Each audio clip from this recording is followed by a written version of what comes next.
జీవితంలో ఒంటరితనాన్ని ఎదుర్కొంటున్న నీవు ఓ విషయం చెప్తాను, జాగ్రత్తగా గమనించు. నేను ఒంటరిని అని బాధపడుతున్నావు కదా, బాధపడొద్దు. కొన్ని సందర్భాల్లో దేవుడు మనలను ఒంటరితనానికి అప్పగిస్తాడు. అలాగని మనలను బాధ పెట్టడానికి కాదు, జీవితం అంటే ఏమిటో మనకు తెలపడానికి, ఆ బాధ నుంచి విడుదల పొందిన తర్వాత గొప్ప ఆనందమును మన జీవితాల్లో ఇవ్వడానికి.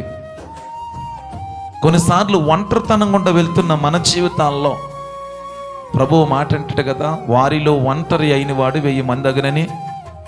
అంటే నీ భవిష్యత్తుని అనేకులకు మేలుకరంగా, దీవెనకరముగా, అనేకుల యొక్క ఒంటరితనమును తుడిచే ఒక హస్తముగా నేను మార్చడానికి ఈరోజు నేను ఒంటరితనంలోకి తీసుకొని వచ్చాడు.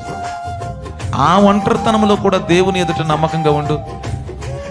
ఏదో ఒక రోజున ఈ ఒంటరైన నీవే 1000 మంది వలె మార్చబడతావు.